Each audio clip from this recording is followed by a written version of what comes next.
Denver's mayor has just gone from proposing big raises for his top appointees to now talking layoffs for city employees.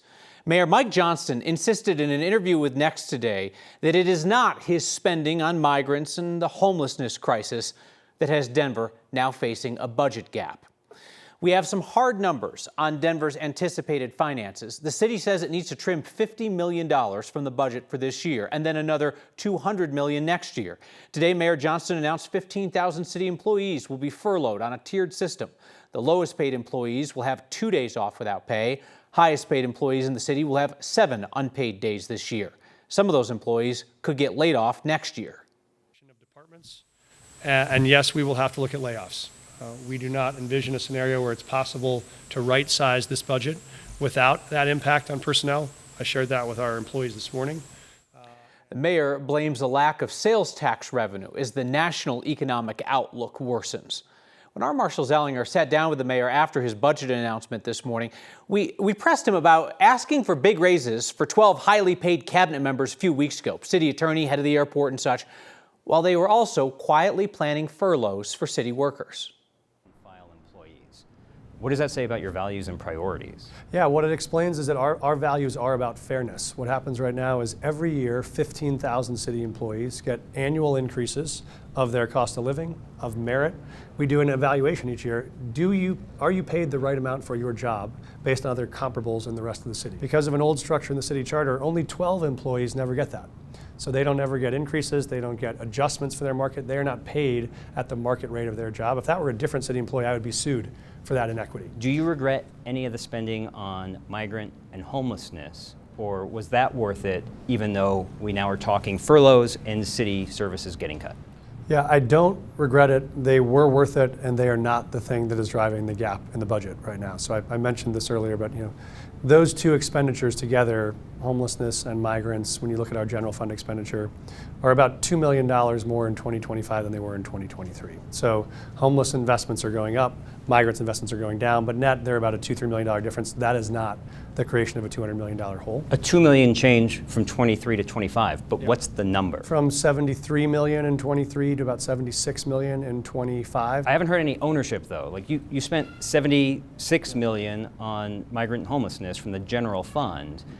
I guess if you had even done a fraction of that, you wouldn't have a budget shortfall even for this year. But do you take any ownership for the situation? We own the entire situation. I am the CEO of the city. I run this budget. We have to right-size this budget to fix it. What we're not going to do is undo investments that are actually solving the most important problem Denverites face and that they elected me in office to solve, which is homelessness. Still today, in this city, Denverites will say that's the single most important issue they want solved. I heard you say layoffs.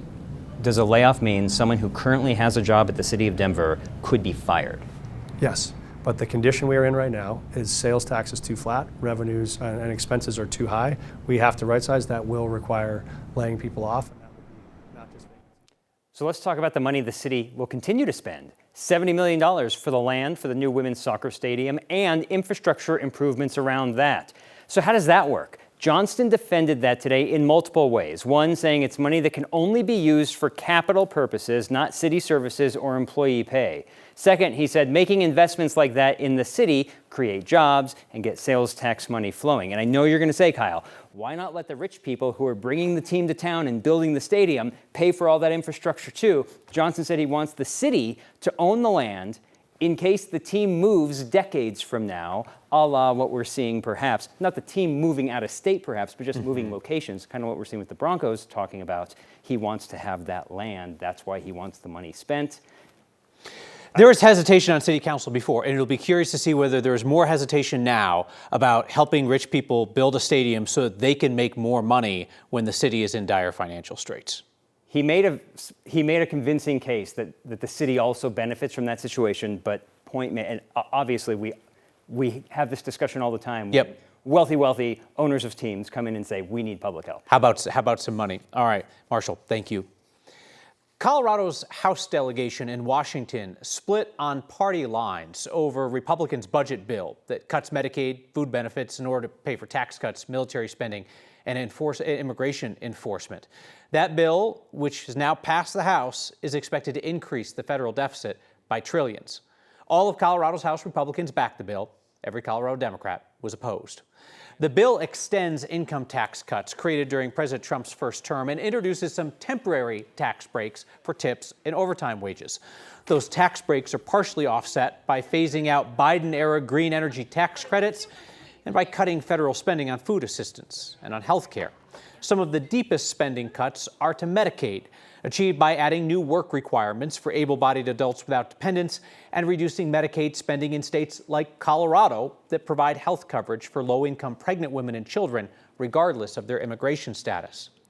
Republican Congressman Gabe Evans has had a key role in these Medicaid spending cuts. He's in his first term representing Colorado's most closely contested House district in Weld and Adams counties.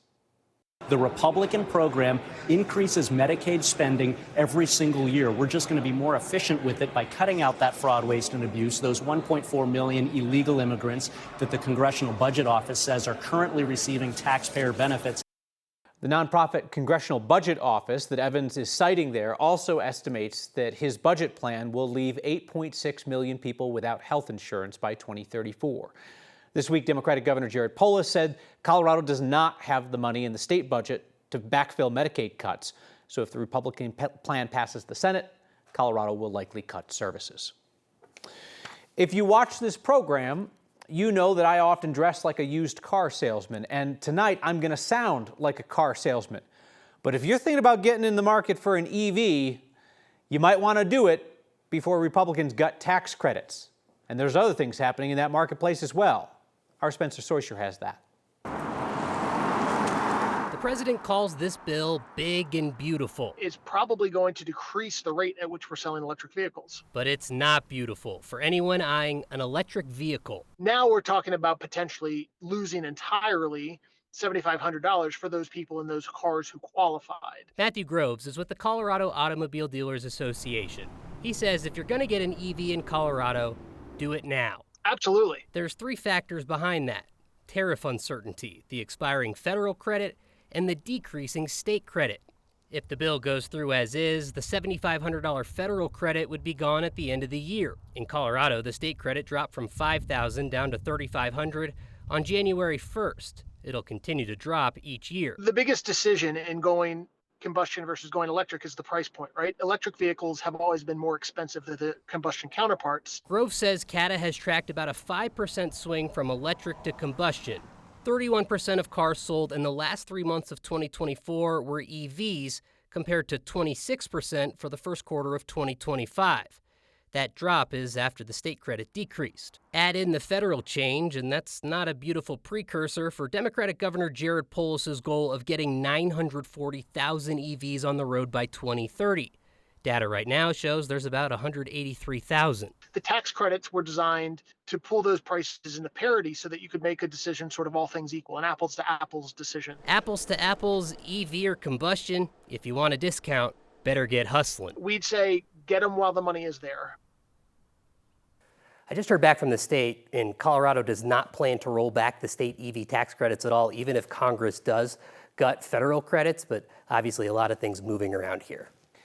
And Spencer, I imagine that the people that's going to impact the most are not the folks who are buying the most high-end EVs, because some of those weren't even eligible for these tax credits. Right, not eligible. They think that the middle class will probably be the people that are hurt by this the most.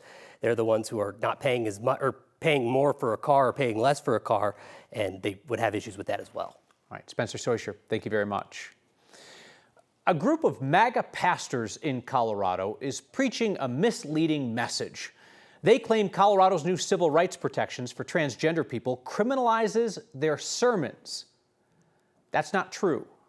It's not clear if these pastors are confused about the law or if they are intentionally bearing false witness inside their churches.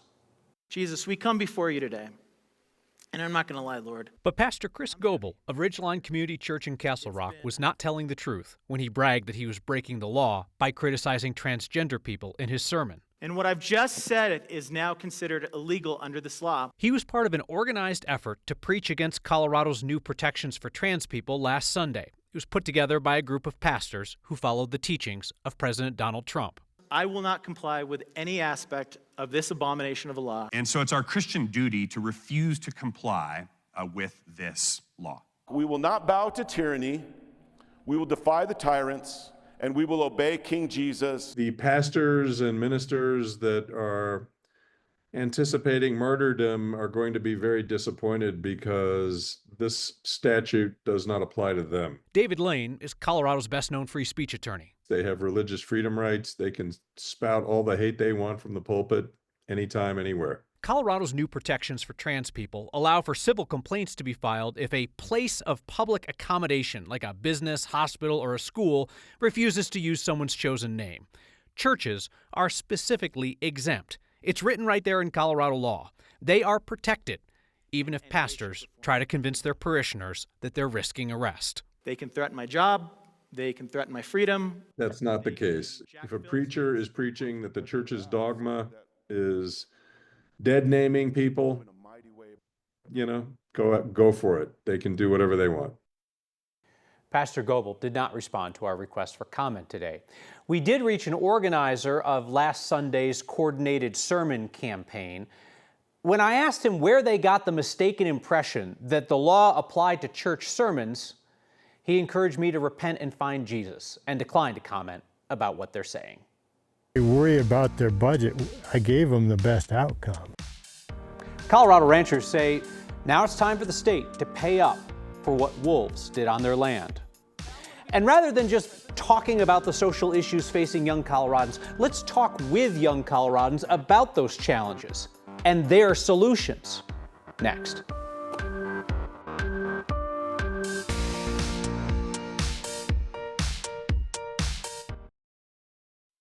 Colorado Parks and Wildlife leaders are considering a new approach to paying out claims to ranchers whose livestock are attacked by newly introduced gray wolves. Ranchers say it could save the state money after Colorado blew past its budget for reimbursements last year. Right now, the state only pays ranchers back if their livestock receives care from a licensed veterinarian or if it has to be euthanized by a vet. Those claims can run thousands of dollars. Ranchers submitted nearly $600,000 in claims last year.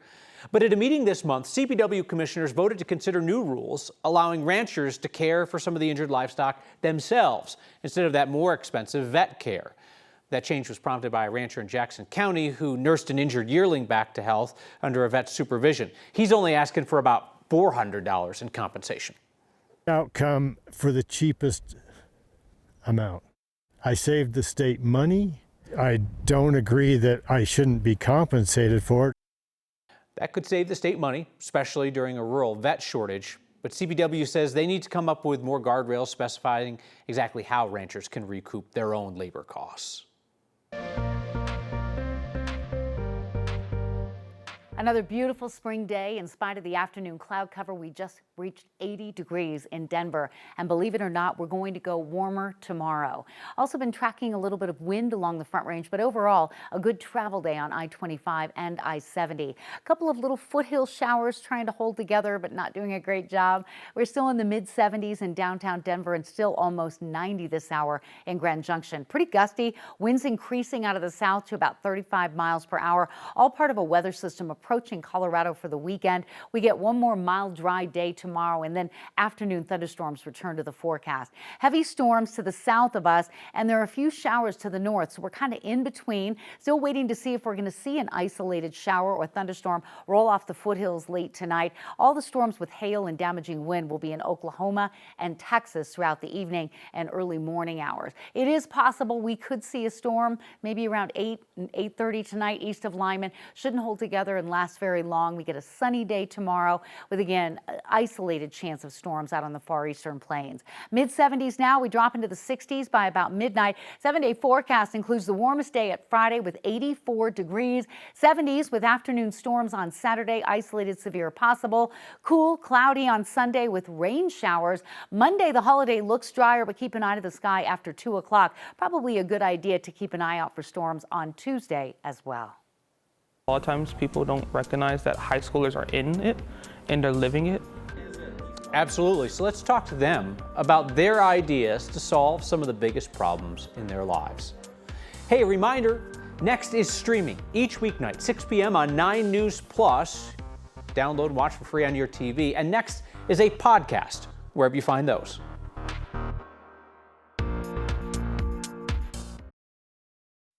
We used to have a saying around here, we don't have to agree, let's just talk. Had a segment where Coloradans with different views sat down to chat, even printed it on t-shirts. Well, today, students at Denver's Manual High School put that idea into practice, having tough conversations about the biggest societal issues in their lives. Our Byron Reed was there.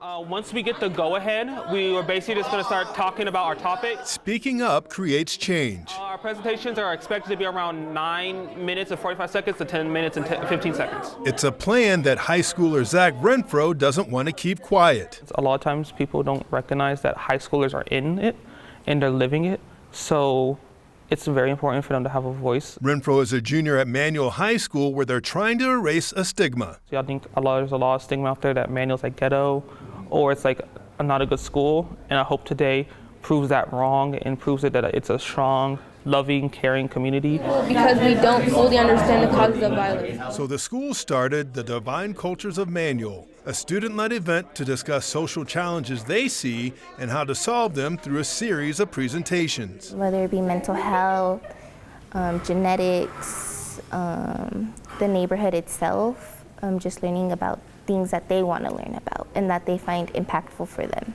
As part of a broader initiative by the National Geographic Society, a nationwide program that challenges students to develop solutions to benefit their communities. So through that Nat Geo platform, we created just like our narrative story of just representing what is happening within us. Emily Contreras is the school sponsor for the event, who believes the discussions will help students' voices be heard. If you could come through any of the presentations today, all you can see is power within them, because they just have so much to say, and I think oftentimes students just need a platform to be able to say it. Today I'm going to be showing all of you a presentation. The hope is that Zach and his classmates can make an impact so the community can hear their voices loud and clear. I hope they take away from today's event is Manual is a community. It's a strong community that they can be comfortable in and safe in. For Next, I'm Byron Reed.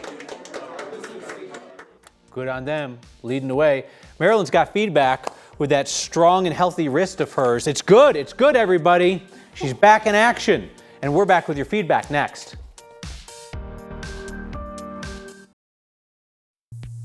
The most Colorado thing we saw today is a distinctive ride in the school pickup line. Shobha Benoy sent us this video of a combine rolling up to Niwot High School. That is the way to make an entrance on the last day of school for students. Shobha says the harvester did hold up the line a little bit, but you know what? Listen, kids and parents all seem to get a kick out of it. I think it's beautiful too, sparkly. If you see something that feels like Colorado to you, email it to us. Next@9news.com is the email, or text Next at 303-871-1491. Steve writes in to say, why doesn't Denver get a percentage of the ownership in the new women's soccer club in exchange for the city's infrastructure investment? That is a very interesting question, Steve. I don't know if the way that city ordinance works, if that is even legal, if it's something that they considered, but you have sparked an interesting line of inquiry. We will check it out and get back to you. Hey, tomorrow we are going to have a shortened show. Next we'll be on the air, but it's ahead of the first Rockies game on 9 News. They're playing the Yankees. Just today, they lost again.